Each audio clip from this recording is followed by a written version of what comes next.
So welcome back to class. We're doing Dinacarya, the daily routine, and we're still in the early morning, which is usually the way it goes.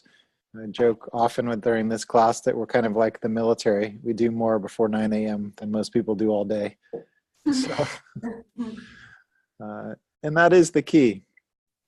There is a magic time in the early morning when the world is really quite still. And that magic time can start to extend earlier and earlier in the morning. My own grandmother is 99 years old.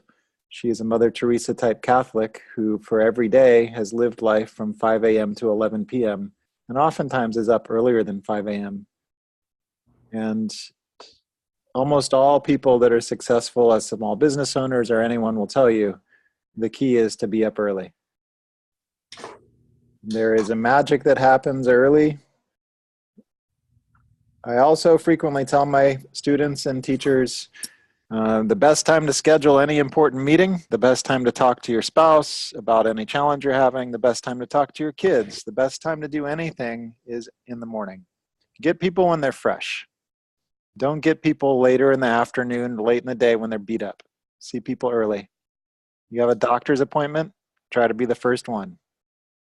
Because doctors are just going to get more and more booked up. They're going to run over. And it's not because they want to.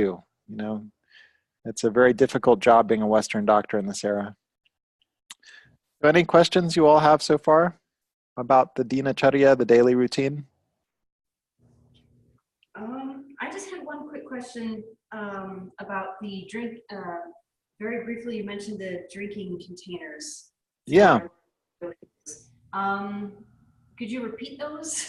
Sure, yeah. So Ayurveda, we can only do probably 1% of Ayurveda in the West. Well, in America. In Europe, more can be done. In Mexico, more can be done.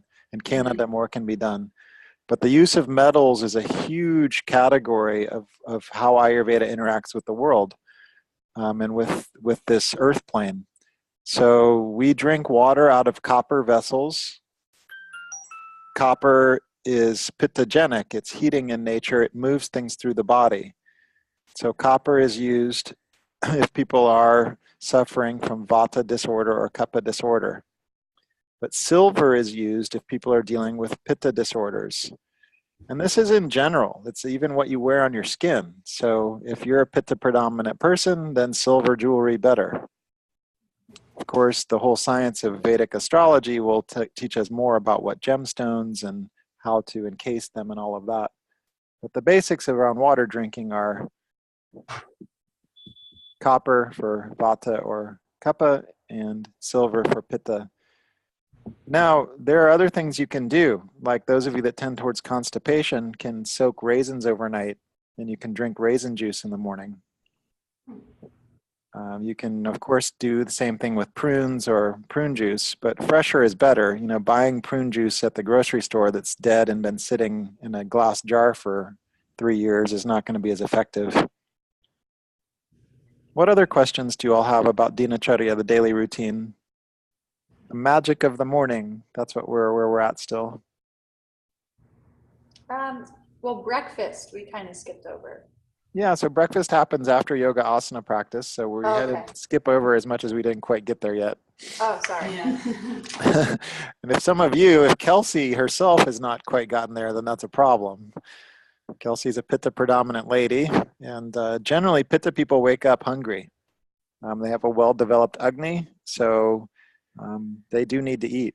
And people that are active. Heavy cake today. Very nice of you. So pregnant women in general need to eat more often, especially during the first trimester.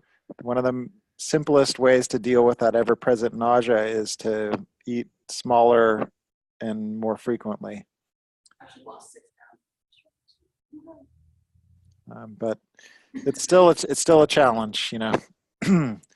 We also are trying to deal with treating samana vayu during pregnancy because progesterone that increases during pregnancy necessarily will relax the uterus so that it can expand, but it also is going to then relax all of the GI tract musculature, all the smooth muscle. So all of that bloating and discomfort that pregnant women encounter, Ayurveda is encouraging you to use basically digestive churnas to assist with samana vayu.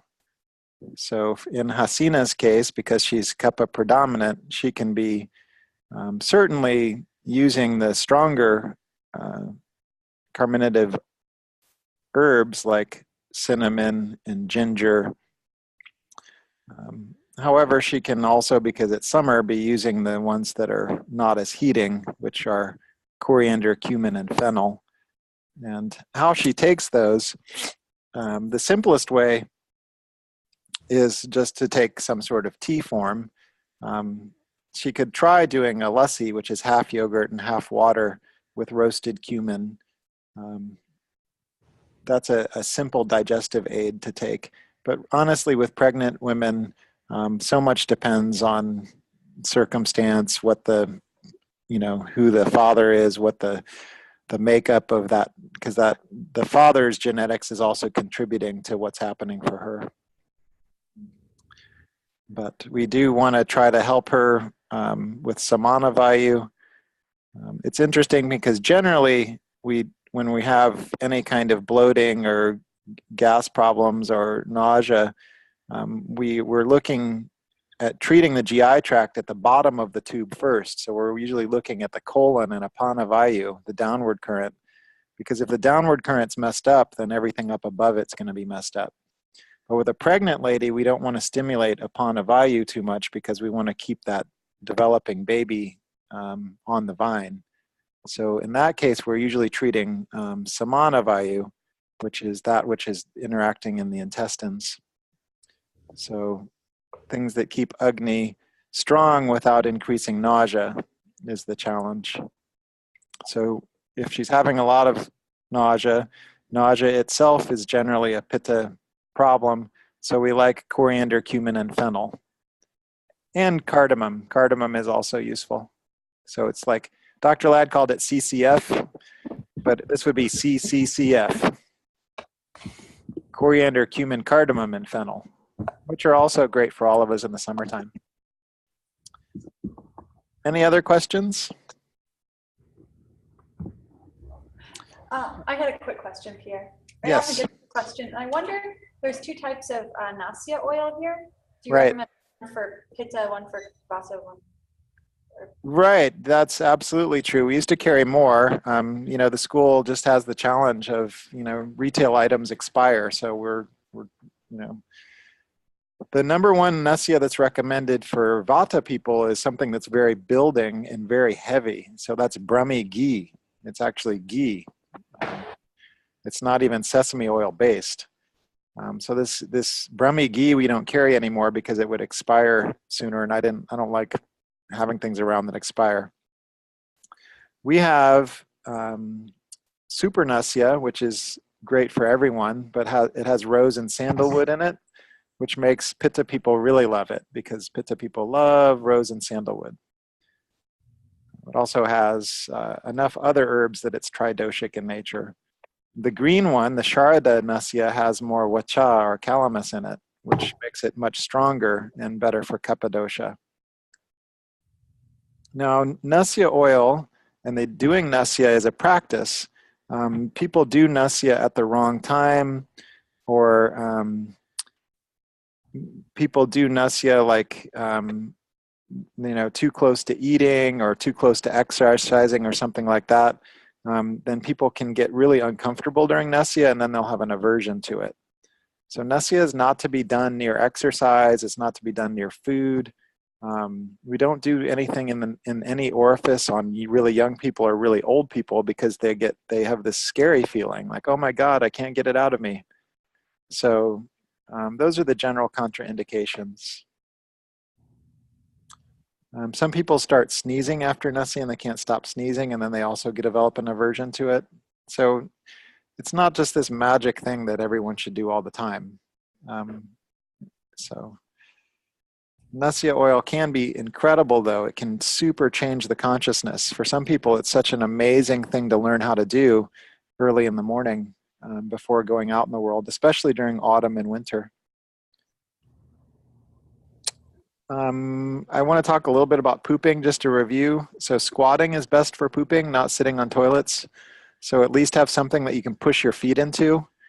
If you watch animals poop, you know, they use their feet, they press into their feet.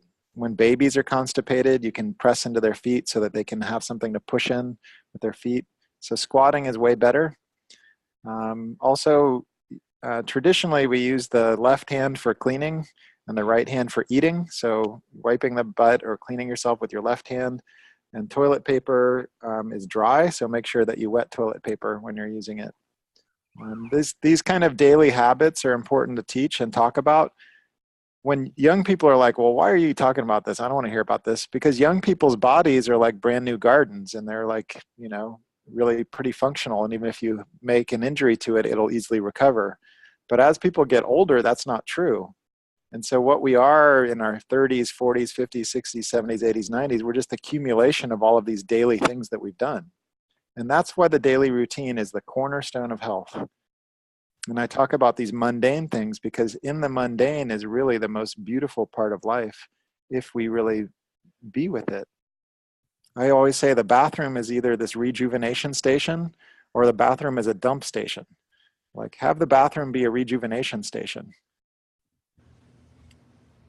So we're on to the kind of preparing the body. We've done all of the cleanses, and now we're going to work on including asana practice, and then we're looking at breathing techniques by body type.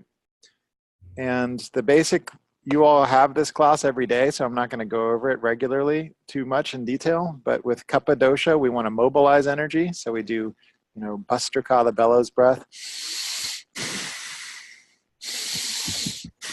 We do Kapalabhati. We do Agnisara, the spreading the fire, where you inhale, exhale, stay empty, and then act as if you're breathing, which pulls on the digestive juice in the intestines. We do Nauli Kriya. We do all these vigorous things for Kapha dosha.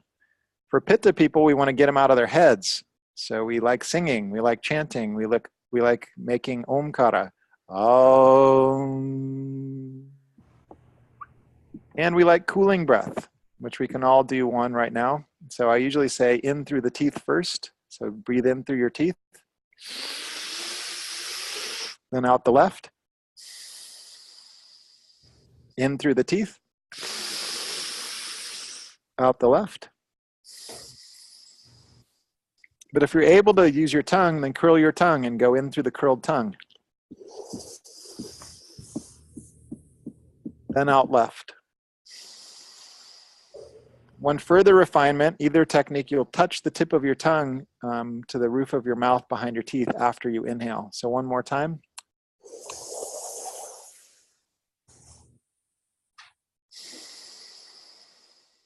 And right away, you should feel cooler behind your ears. So this is the #1 breathing technique for menopause. It's the #1 breathing technique for a hot day, for being upset, for being in an uncomfortable, frustrating situation. And keep in mind that the other fast remedy for that is just cold water. So dunking the head under the kitchen sink and dousing your head in cool water. I love this technique as a daily routine technique for Pitta people. It is one of the most important ones. For Pitta high people, the more averse they are to using the garden hose on their head, the more they need to do it. So garden hose on the head in the summertime, swimming, you know, getting people to jump into the water. You see it all the time. People are like, I don't want to jump in the water. I don't want to, you know, this is the person that really needs to jump in the water. And as soon as they do, they feel like, oh my gosh, I feel awake again. I feel like, oh, and so this just like burning quality of Pitta that is just frying their brain has been relieved, because the brain is that big jellyfish up there. And so we gotta cool the thing down. So daily routine, go ahead. Vata breathing. Vata breathing. Vata breathing, we want to calm the nervous system, so alternate nostril breathing and sense withdrawal. Thank you for keeping me on point.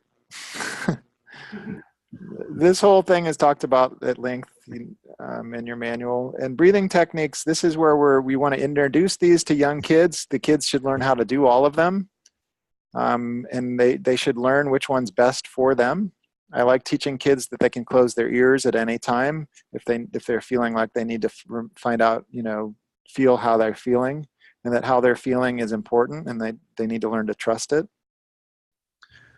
And whenever I teach meditation, I always teach sense withdrawal breath, the closing of the ears, and remind people that they can do that at any point during the meditation that they want to, because that going inward property that it provides is really important for meditation. People need to be able to trust what they feel. That's the part of going and exploring the subtle world. We don't teach really meditation at the school. Meditation either happens or it doesn't happen. We do breathing and we do chanting, and then we have periods of silence where we give people a subtle technique to learn.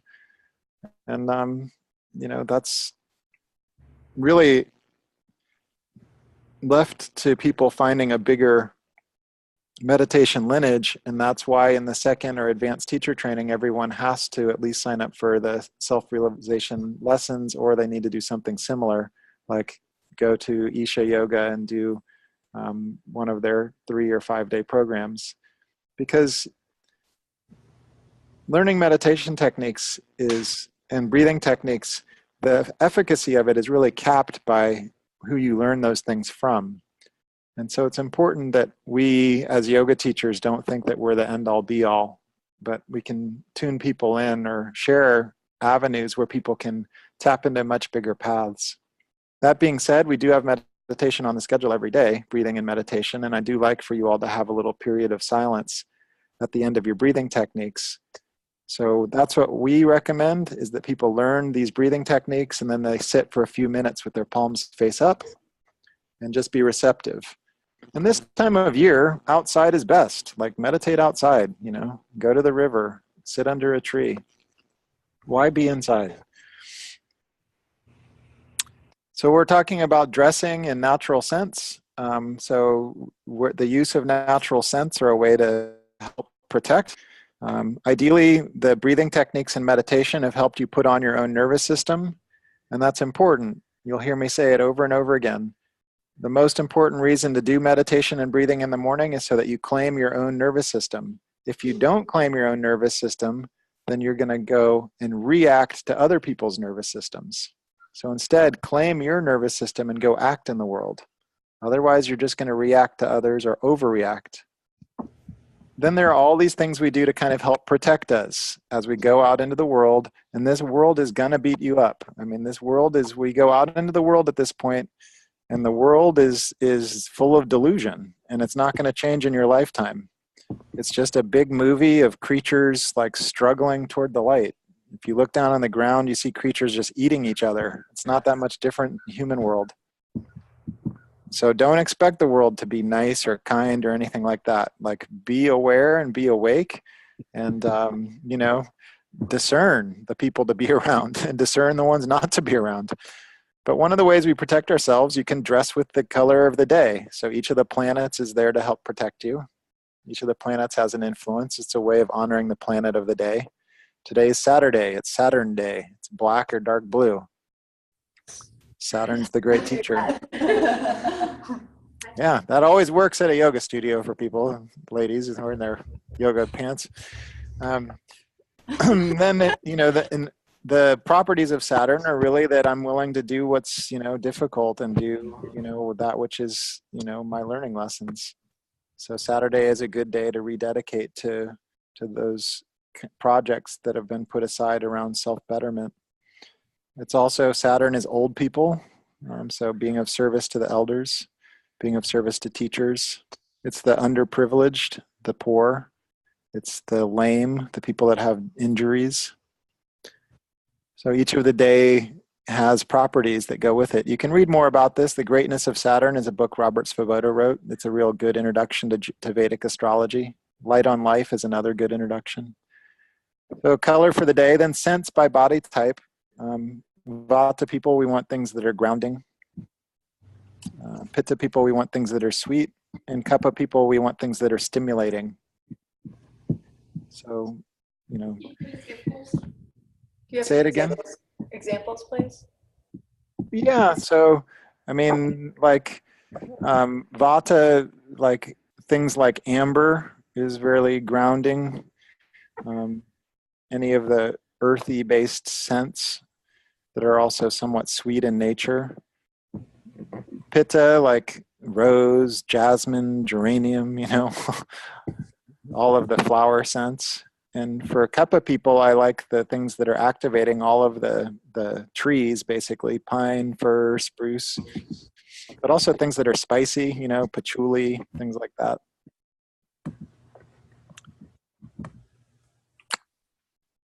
Think about the properties and qualities of the doshas, and then think about and taste what you're smelling, you know. You don't want to put cinnamon or cloves on a pitta person. Please don't go put it on Angelus, you know, unless she's got like a really bad cold or something. She already deals with headaches and, you know, firestorms. Firestorms. You don't be putting like onion, garlic, clove, whatever, you know, around someone that's got like, you know, migraine headaches. Doesn't make any sense. But we don't think about this. What happens in the Western world in health food stores, Whole Foods and places like that is people just take some generic treatment and then think it's good for everyone. You always have to think for whom and when. In terms of eating breakfast, breakfast depends on the person like everything else. The main meal in the center of the day is lunch. So we talk more about lunch as food in Ayurveda. In any of the healthy tribal cultures, cooking starts early in the morning. And that meal that's being prepared is actually lunch.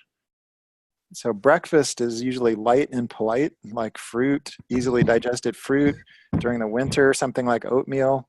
If you have a really physically active job, then you might need to eat more protein for breakfast.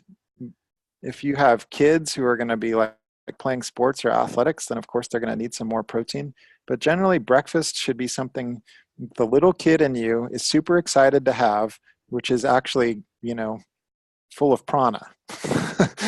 Like, so what fruit, you know, is seasonal that you're excited about? That's a good and local. Or what, you know, basic thing, if you're a vata predominant person and it's winter time, then we really like things like date shakes, which is hot milk blended with medjool dates, blended with cardamom and shatavari, this building herb, or even ashwagandha for vata people. So this kind of like really nourishing, warm, hot shake in the morning is for vata people. Kapha people, on the other hand, generally don't really need anything for breakfast other than to like have some hot tea, like really spicy chai with no milk in it. Pitta people like Kelsey have to eat something for breakfast, otherwise they get really spacey, their blood sugar drops, and then they might even get hangry. Yeah. All right, am I making sense about breakfast? Mhm. But don't start your day with like something really greasy and heavy and like, you know, overly burdensome, because you're definitely gonna get tired. You have pancakes with, you know, bacon and sausage and eggs, you're gonna be sleepy, you know. That's why they also give you 4 cups of coffee at the diner with that, right? Do you have any examples for Pitta people like to eat in the morning? Like I love fresh juice for Pitta people. Fresh pressed juice. I love fresh fruit, you know. So the best fruits right now that you all could get for a Pitta person, if I had a choice, like this is the best thing you could possibly have, would be like black mission figs. Like eat several black mission figs because you can get them in Indiana. You know, if we lived in a hotter place, I'd say coconut, you know, papaya, but we don't. Ah, What's that? like a few figs. I want more. Yeah. If you need more to eat, then you need to think about eating some sort of grains or soaked nuts, like soaked and peeled almonds. Okay. There's nothing wrong with eating a hard-boiled egg, you know, or 2. Okay, thank There's you. nothing wrong with eating sprouted grains, or, full grain bread. If you're in Europe, then have a little bit of bread, but don't put honey on it if you're a pitta person, because honey's heating. Mhm. So you can have those preserves, whatever. Here in the Northwest, we have these amazing cherry preserves, right? We have cherries and peaches and all that stuff. But why take the preserves of something when you can have the fresh version? That's what I always say. Eat the glory. The glory of being alive is being with these living things, the plants. So eat them in their raw form when you can. So soaked in peeled almonds, yum, And I like talking about vegetarian stuff, but vegetarian isn't the way for everyone. So there's nothing wrong with eating animals for breakfast either, It's just that it's not the time to eat your most protein. It's a heavier meal, right? Protein. But you can, a lot of people, especially once they get to be older, only have 2 meals a day, something around 10 and something around 4 or 5. And that's a fine way to live as an adult. Especially Americans, we have plenty of food here. I'm going to do an overview of the rest of the day so that we have a little time for questions and answers. So Kelsey has that picture of the day. The biggest problem Americans have, and why such a huge percentage of Americans are obese, not even just overweight, but obese, is that we eat our heaviest meal after sunset. So there's sunrise, sunset, and when are most Americans eating their heaviest meal? After sunset. So we want to move the main meal to here. If this is the arc of the day, we don't want to eat after sunset. The heaviest meal should be, even a little bit before noon. So part of the reason that breakfast is lighter is so that people are hungry for lunch. And lunch needs to be the main meal. Or you can just have 2 meals a day. Like I said, you can have brunch and supper, or brunch and dinner. But a lot of Americans are brought up thinking that breakfast is the most important meal of the day. And if you look at a chronic problem in America, it's that kids at school don't get a real lunch break, and they have crap served to them at school cafeterias. They're not allowed to go off campus to get food. They get made fun of if they bring their food from home in a bag or something by the other kids. And then when they go to work, workers in America skip lunch so that they can leave work earlier, or they eat somewhere that they don't want to be around people they don't like, or they're eating too fast food or junk. So lunch and the destruction of lunch in our culture in America leads to our health problems. And I can't emphasize that point enough. If we had a healthier sense of lunch, we would have a healthier country, because lunch is the main meal.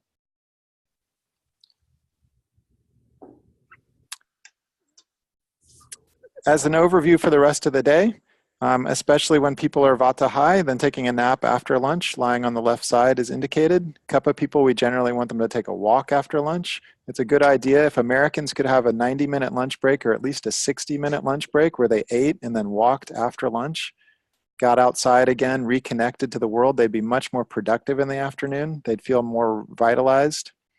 But keep in mind, Kapha is from 6 to 10. Pitta is from 10 to 12, or 10 to 2, more or less. So that's when Pitta is highest, that's when to eat. And then Vata is from 2 to 6. So of course, everyone's going to get tired from 2 to 6. It's the death of the day. So it's normal for Vata to go high. It's normal for people to get slightly tired. So if you have the opportunity to take a nap, that's a fine time to take a nap. Not if you're overweight or obese. You shouldn't be napping. But it's also a good time to do re-energization things. So it's a good time to play. So play is a good time between 2 and 6, doing something outdoors, doing something short and fun. Angelus knows that at Isha Yoga, they always take breaks at 3 o'clock to play volleyball or do some kind of game. Everyone has to do it. You have to go play. You have to re-energize outside. You have to get prana in your lungs. You can also do nasya. So you're 3 hours away from lunch. So nasya is a nice re-energization. So is pranayama. You can do breathing techniques.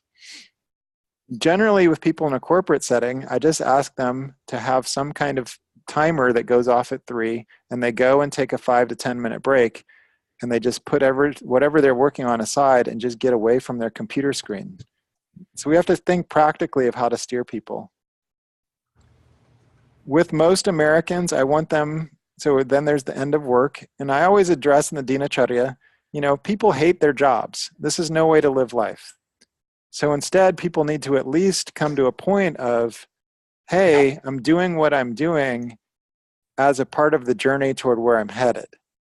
So this, I hate my job and victim consciousness has to go away. So you can't have any patience for it as a teacher. At least get people to the point where they're saying, I'm doing what I'm doing until I get to where I'm headed. There needs to be gratitude and a sense of, real sense of purpose and a sense of loving what I do. And don't let people slip into this victim consciousness about their job. Like, that's a choice. How people orient themselves around what they do during the mid-morning and what they do during the afternoon, that study and work time, it's an attitude thing. And so it doesn't need to be my first choice, but I'm doing it as a part of the mountain trek. And it's a choice. With a lot of American workers, I like them to stop before they go home and sit in the shade in their car and do at least 5-minute reading or breathing technique or something before they go home. And that's resetting the mind before they go home. Because for Americans and for most people in the world now, that evening time should be heart time. And it should be enjoyable. And if people are upset from their day, they need to not bring it home to their household. So heart time is the evening time. Supper is supplemental meal. And ideally, we're together with people we love, or if you don't love people, then at least be on your own in good company. But if you've been on your own and you're lonely, then go make some company.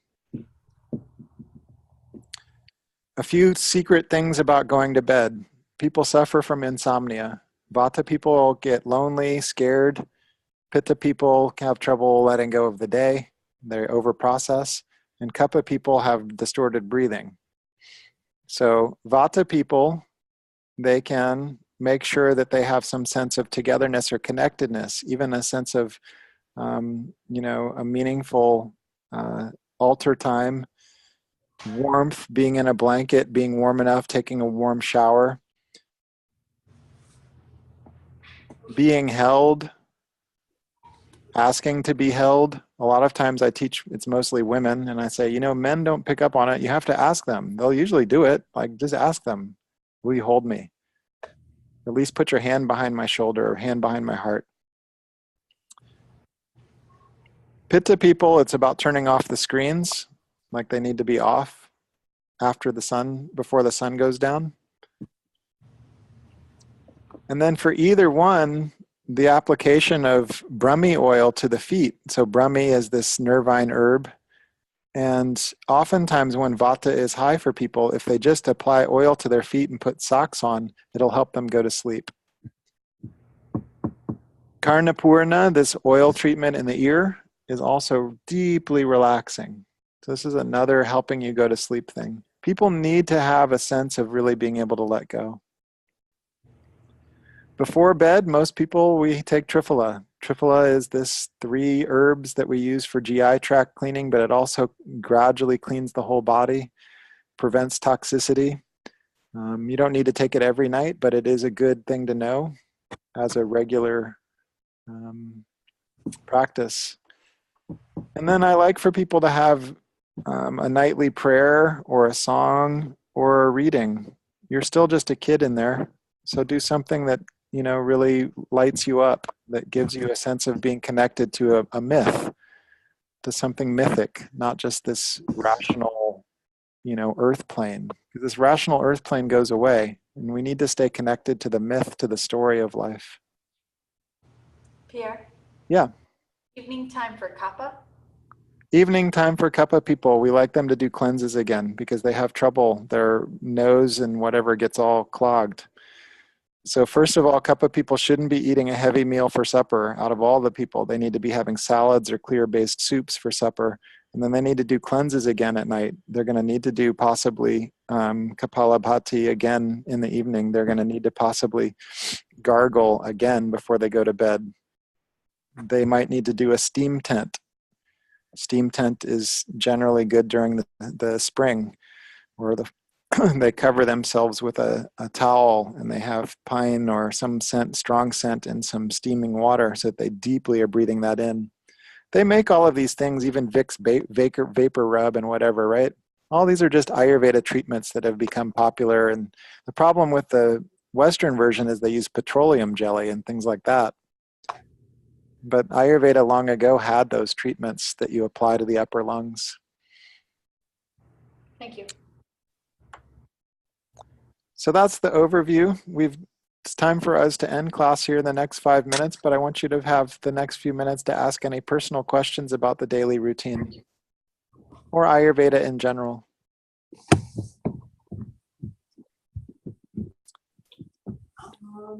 What if someone is struggling to become more of a morning person? Because I've read several times, I've seen before already that, you know, the morning is the most important practice time of the day. But that's hard because I love sleep. So I would say you just got to choose it. Just choose, I mean, this time of year, choose to be up by 6 and get out the door as soon as you can. Mm-hmm. If you get out the door as soon as you can, and then know that you're allowed to take a nap later in the day. Mm-hmm. My personal struggle is because I know I can get up early as long as I go to bed early. Right. That's logical, and I know that. My personal struggle is the people I live with do not go to bed early. They're not college students, but they still have a college, mindset, and they don't go to bed, till midnight or 1. And I'm a light sleeper, I've noticed. And are very thin. Yeah, so then that's where background noise really helps, like having fans or air purifiers or cleaners or sleeping outside, like it's warm enough this time of year to sleep outside in a hammock or a tent. Like sleep environment and like really protecting your sleep environment is essential. I mean, do you sleep with someone in a bed and they come in late? Yes, he's very open-minded to Ayurveda and yoga, but like that's still part of the journey, not there yet. And he does go to bed earlier, but just sometimes he says, I'm not tired. I need to watch. So it's fine. Yeah. So I would encourage you to do all of the things Ayurveda helps to help a deeper sleep, which include like taking a warm shower before you go to bed, applying oil to your feet. Brahmi oil is the best, putting socks on. You can start with your wind down process by like 7 o'clock even, so that they can see that you're winding down. You can put oil in your hair at like after supper and massage your scalp with it, coconut oil or coconut Brahmi oil. You can be doing all of these things to start deeply relaxing yourself in the evening, and they see you already doing these things. And then you can say, that's fine. If it's going to be a late night for you, just please like be really quiet when you come in, or just sleep somewhere else. Because I'm ready to start steering my life toward the morning. And your sleep and your choice around your sleep, like that's essential.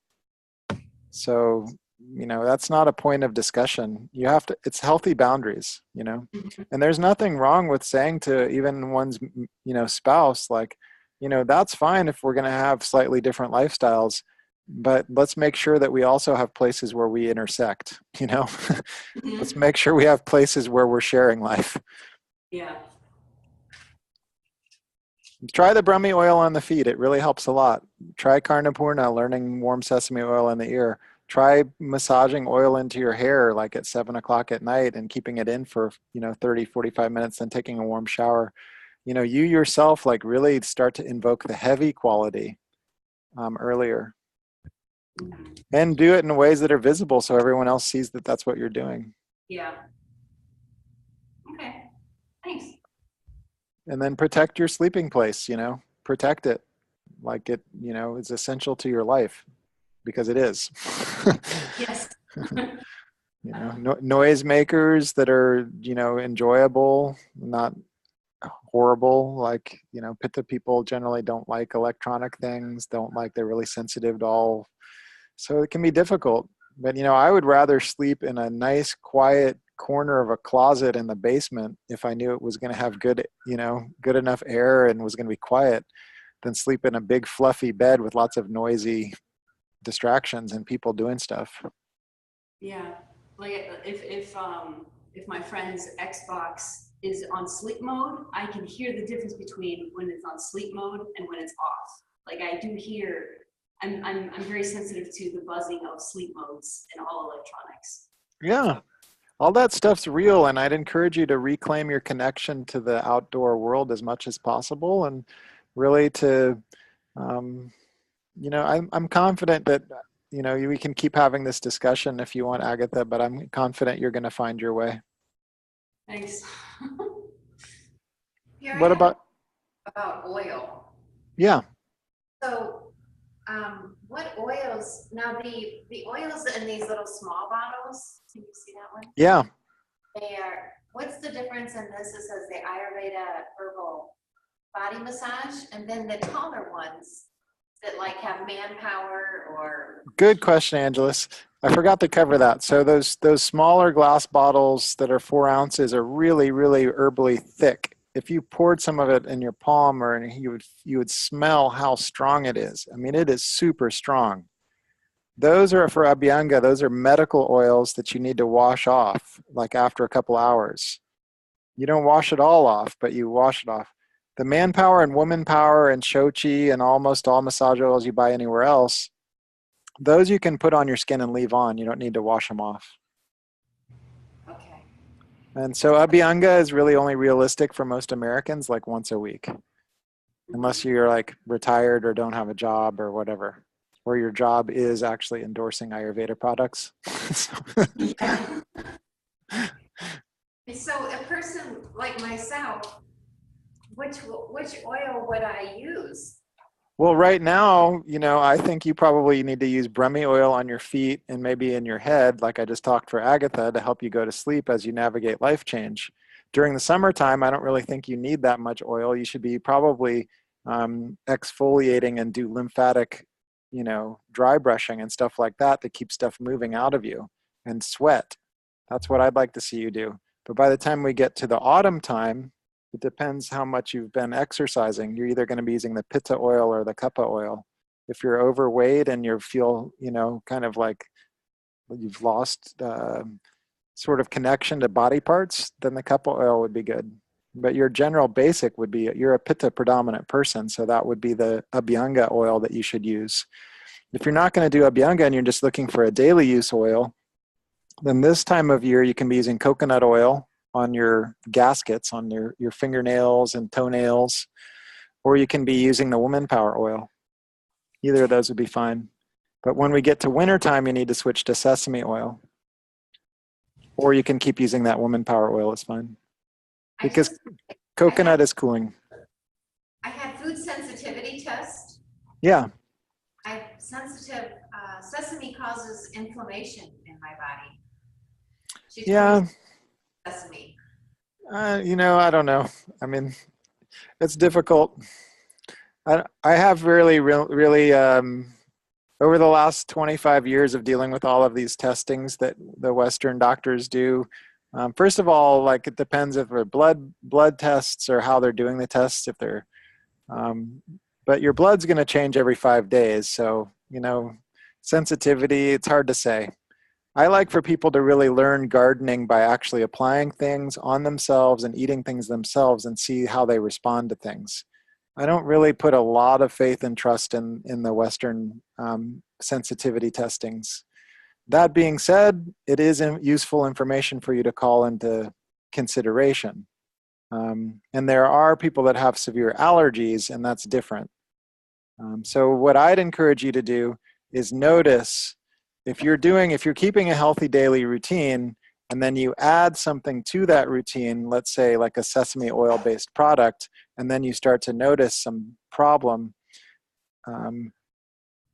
then that's information that you can take into consideration. And inflammation would show up. I mean, if you're using something externally, you would notice that you applied sesame oil and that your skin immediately, sometime that day was showing some redness or irritation, or you're having irritation in the joint nearby. And that's different, like, people eating like sesame oil. First of all, it's pretty rare that people have inflammation in the guts based on sesame oil or sesame products. But, who knows?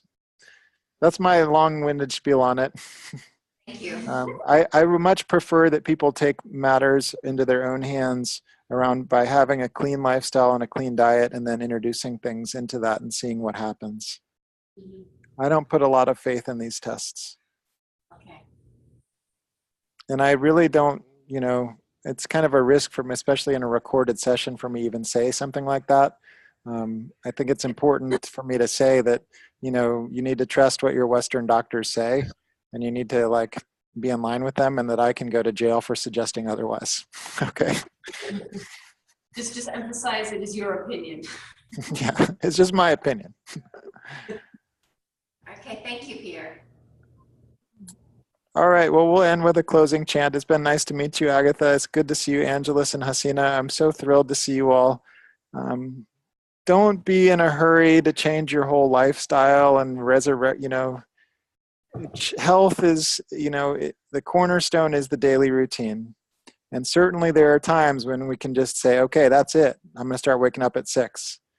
But really, the true change occurs like changing a cruise ship. It's over a course of time. It's not changing a jet ski, So take the time to gradually implement these principles, and you will see a benefit. You can just close your eyes for a second. We've each been on this journey, seeking the eternal truth, seeking the place of real happiness, how to live. Out there, the sun and the moon and all the planets are. Mother Earth is there in all of her beauty and splendor. You yourself can unite to these powerful forces and connect to them, and to the primordial Panchabhuta 5 elements, space, air, fire, water, earth, in their rawest forms. Reclaim your birthright. Enjoy each day, and start by making each morning sacred. We'll end with final Om together.